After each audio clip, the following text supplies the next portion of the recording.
Hello दोस्तों, welcome back to my channel movies explain in Hindi. दोस्तों, आज हम एक साइकोलॉजिकल थ्रिलर मूवी को एक्सप्लेन करने वाले हैं जिसका नाम है अ परफेक्ट एनिमी, जो कि इसी साल नेटफ्लिक्स पर रिलीज हुई थी और काफ़ी कंफ्यूजिंग मूवी है। इस फिल्म की IMDb रेटिंग है 5.4 star out of 10 and रॉटन tomatoes पे इट्स 100% फ्रेश। तो चलिए दोस्तों, विदाउट वेस्टिंग मच टाइम हम अपने वीडियो को शुरू करते हैं। फिल्म की शुरुआत एक कॉन्फ्रेंस से होती है जहां हम हमारे प्रोटैगनिस्ट जेरेमी को आर्किटेक्चर के ऊपर एक लेक्चर देते हुए देखते हैं। इस लेक्चर में वो कुछ बातें शेयर करता है, जैसे वो 5 साल पहले रवांडा गया था वहाँ के हॉस्पिटल को डिजाइन करने के लिए, और वो बचपन से ही परफेक्शन को लेकर काफी ऑब्सेस्ड भी था।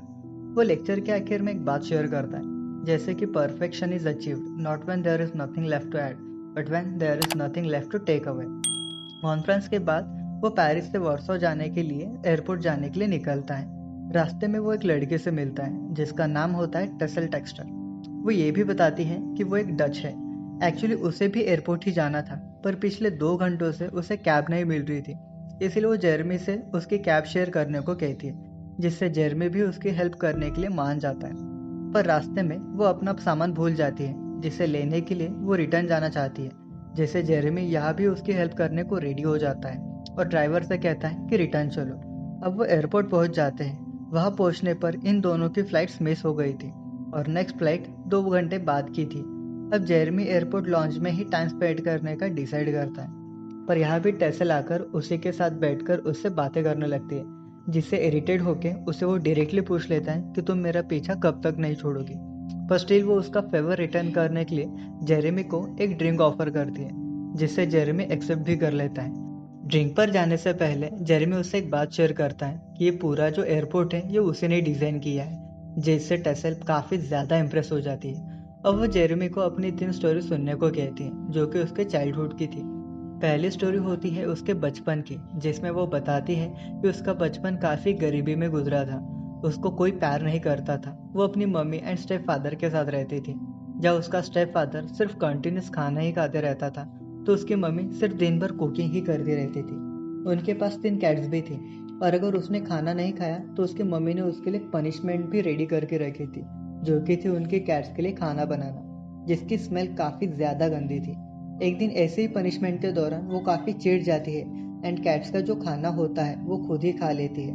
देन शी फील्स कि उसने ऐसा टेस्टी खाना कभी ही नहीं खाया। एंड इस पर टेसल का कहना था कि ये सब उसके अंदर के एनिमी ने उससे करवाया था। अब यहाँ से दोनों लंच करने के लिए जाते हैं, लेकिन उसी के दौरान जेरमी देखता है कि एयरपोर्ट के मॉड्यूल के ऊपर कुछ खून पड़ा है और वो खून सिर्फ उसे ही दिख रहा होता है। लंच के दौरान अब टेसल उसे अपनी दूसरी स्टोरी बताती है, जो कि होती है उसकी स्कूल लाइफ की, जब वो 12 साल की होती थी तब। स्कूल लाइफ में उसकी एक फलीन नाम की बेस्ट फ्रेंड हुआ करती थी। एक्चुअली वो उसकी सिर्फ एकलौती फ्रेंड थी। वो काफ़ी अच्छी बैले डांसर थी एंड ब्यूटीफुल भी थी। वो स्कूल में बहुत ही ज़्यादा पॉपुलर थी, और जेरेमी भी काइंड ऑफ उसे अब अपनी स्टोरी सुनाने लगता है, जो कि इसी की तरह होती है। उसका भी स्कूल में एक फ्रेंड होता है जिसका नाम होता है फ्रैंक हॉफमन, जो कि उनकी रग्बी टीम का कैप्टन था। पर यह टेसल उसे रोक देती है एंड अपनी स्टोरी कंटिन्यू करने लगती है। वो कहती है कि वो भी सबकी तरह फलीन को एडोर करती थी, पर डीप डाउन वो ये भी जानती थी कि वो फलीन की तरह कभी परफेक्ट नहीं बन सकती।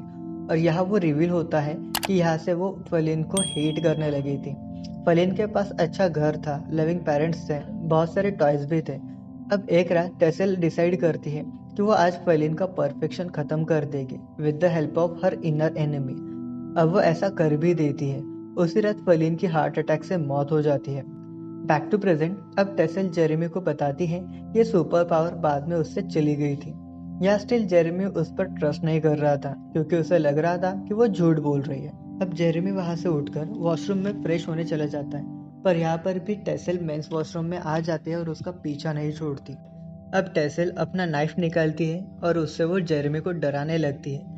जेरेमी जब बाहर आता है तो वहाँ कोई भी नहीं होता है। अब वो फिर से एयरपोर्ट मॉड्यूल के पास से गुजरता है, तो उसे देखता है कि वहाँ का जो खून है वो बढ़ते ही जा रहा था। अब वो एक जगह बैठकर म्यूजिक सुनने लगता है, पर फिर से वहाँ टेसल आ जाती है एंड उसे सेड्यूस करने लगती है, वो भी सबके सामने। इससे अनकंफर्टेबल होकर जेरेमी अपने एयरफोन निकालकर उसकी लास्ट स्टोरी सुनने को रेडी हो जाता है। टेसल भी अब लव स्टोरी सुनाने लगती है जो कि होती है लव के बारे में। जेरेमी को उसके बारे में पूछने पर वो बताती है कि वो पर्सन अब जिंदा नहीं रहा, बट फॉर जेरेमी सरप्राइज उसका लवर एक लेडी थी। अब वो अपनी आखिरी स्टोरी शुरू करती है। उसकी मम्मी एक रशियन आदमी के साथ उसे छोड़कर भाग गई थी, जिससे वो पूरी तरह बर्बाद एंड डेवस्टेटेड हो गई थी। उसके बाद वो पेरिस शिफ्ट हो गई थी। एक्चुअली एक दिन सेमेट्री से गुजरते हुए अलेक्जेंडर डुमस के टॉम के सामने एक बहुत ही ब्यूटीफुल वुमन खड़ी थी। टॉम के साइड में ही एक स्टैचू भी था और इसी स्टैचू की ओर एक औरत देख रही होती है जो कि सेम उस स्टैचू की तरह दिख रही थी। अब टेसल उसे डायरेक्टली पूछ लेती है कि क्या तुमने इस स्कल्पचर के लिए एज ए मॉडल एक्ट किया है। इससे घबरा कर वो औरत वहां से भागने लगती है। एक्चुअली यहाँ टेसल को उस औरत से लव एट फर्स्ट साइट हो गया था और उसके बात ना करके सीधे वहां से भागने से उसे काइंड ऑफ रिजेक्टेड फील होता है। इससे वो उस वुमन के पीछे भागने लगती है। अब वो उसे पकड़कर पीछे से सर पर पत्थर से मारती है और उसको खींचकर एक पैथियन में लेकर जाती है और वहाँ उसके परफेक्ट ब्यूटी से ऑब्सेस्ड होकर उसके साथ कुछ गलत करने लगती है। पर तभी उस लेडी को होश आ जाता है एंड वो टेसल को धक्का देके वहां से भाग जाती है। अब कई सालों तक वो उस लेडी को सिर्फ जगह जगह ढूंढती रहती है। अब कहानी शिफ्ट होती है पूरे 2 साल बाद पर, जहाँ एक कैफे में हॉट डॉग खाते हुए टेसल को वही लेडी दिखती है जिसे वो इतने दिनों से ढूंढ रही थी। अब फिर से उसका पीछा करने लगती है और फिर से वो दोनों एक सेमेट्री के अंदर चली जाती है। अब वो उस औरत से मिलती है पर वो औरत उसे पहचान नहीं पाती एंड उसे उसके हस्बैंड का एक कलीग की वाइफ समझ बैठती है। अब वो औरत उसे अपने घर पर कॉफी के लिए इनवाइट भी करती है।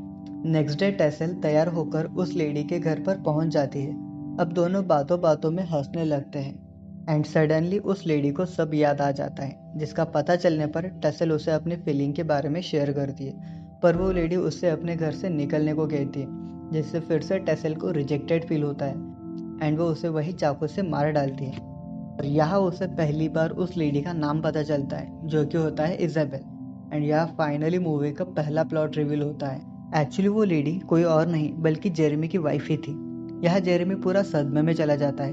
अब यह टेसल जेरेमी को उसे मार डालने की रिक्वेस्ट भी करती है, जिसके चलते वो उसे उकसाती भी है, पर जेरेमी उसे नहीं मारता। और यहाँ हमें पता चलता है कि ये दोनों एक ही फ्लाइट में ट्रेवल करने वाले हैं। अब जेरेमी तो प्लेन में बैठ जाता है, पर बहुत देर तक टेसल के प्लेन में ना आने पर वो परेशान होकर प्लेन से उतर जाता है एंड टेसल से मिलता है। और यहाँ मूवी का सेकंड प्लॉट रिवील होता है। एक्चुअली ये सभी स्टोरीज जेरेमी की ही थी जो कि उसके साथ घटी थी।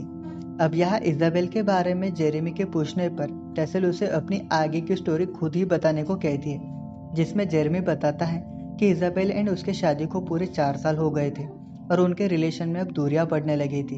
उनमें हमेशा झगड़े होते थे और इजाबेल उससे दूर होने लगी थी। इसी दौरान उसके पेरिस एयरपोर्ट की डिजाइन पर काम शुरू हो गया था।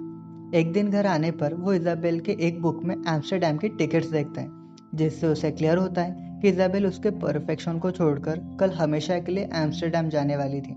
यहाँ उनका फिर से झगड़ा होता है और यही उसने अपनी वाइफ को आखिरी बार देखा था। जब कुछ दिनों बाद जेरेमी अपने काम से लौटता है तो इजाबेल तो वहाँ नहीं होती, पर उसे ये पता चल जाता है कि वो प्रेग्नेंट थी। और यहाँ मूवी का थर्ड प्लॉट रिवील होता है। एक्चुअली टेसल कोई और नहीं बल्कि उसी की बेटी थी जो कि एम्स्टर्डम में जन्मी थी।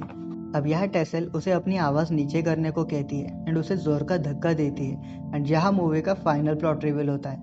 एक्चुअली टेसल सिर्फ उसका एक हैलुसिनेशन थी। अब जेरेमी ये सब रियलाइज होने के बाद सीधा वॉशरूम में चला जाता है, जहाँ हम उसे टेसल को कंक्रीट के अंदर दबा के मार डालते हुए देखते हैं और यहाँ मूवी खत्म हो जाती है। तो चलिए इसकी थीरीज पर बात करते हैं कि एक्चुअली मूवी के अंदर हुआ क्या था।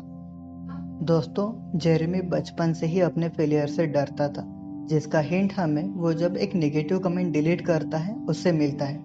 जब उसने इजाबेल को मारा था और ये काम उसने तब किया था जब उसे पता चला था कि वो एम्स्टर्डम हमेशा के लिए जाने वाली है।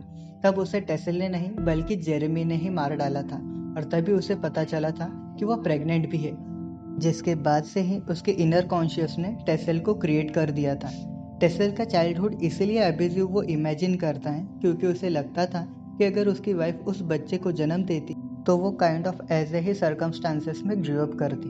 थ्रू आउट द फिल्म हमें टेसल आई एम डच कहते हुए देखते हैं। ऐसा इसीलिए क्योंकि इजाबेल एम्स्टर्डम जाने वाली थी और नीदरलैंड को एक डच कंट्री ही मानते हैं। अब बात करते हैं थ्रू आउट द फिल्म हमें जो एयरपोर्ट मॉड्यूल के ऊपर खून दिखाया गया है उसके बारे में। एक्चुअली इजाबेल को मारने के बाद जेरेमी ने उसकी लाश को इसी एयरपोर्ट के बेसमेंट में एक कंक्रीट के अंदर दबा दिया था, जिसकी वजह से हमें थ्रू आउट द फिल्म इस मॉड्यूल के ऊपर खून दिखाया जाता है। फिल्म में एक जगह एक सेमेट्री के अंदर हम टेसेल को इजाबेल के ऊपर ज़बरदस्ती करते हुए देखते हैं, तो वो एक्चुअली टेसेल ने नहीं, तो वो एक्चुअली जेरेमी ने सिर्फ सोचा था, वो कभी उसने किया नहीं था। अब हम बात करते हैं मूवी के लास्ट पॉइंट के ऊपर, जो कि था जेरेमी ने टेसेल को कंक्रीट के अंदर दबा के मार डाला। एक्चुअली वो इसे रिप्रेजेंट करता है, जेरेमी अब अपने पास्ट के गिल्ट से फ्री हो चुका है। दोस्तों, आई होप आपको ये वीडियो पसंद आया हो। अगर आपको ये वीडियो पसंद आया हो तो प्लीज़ इसे लाइक करें, हमारे चैनल को सब्सक्राइब करें और कमेंट करके हमें ज़रूर बताएं कि आपको ये वीडियो कैसा लगा। Thank you.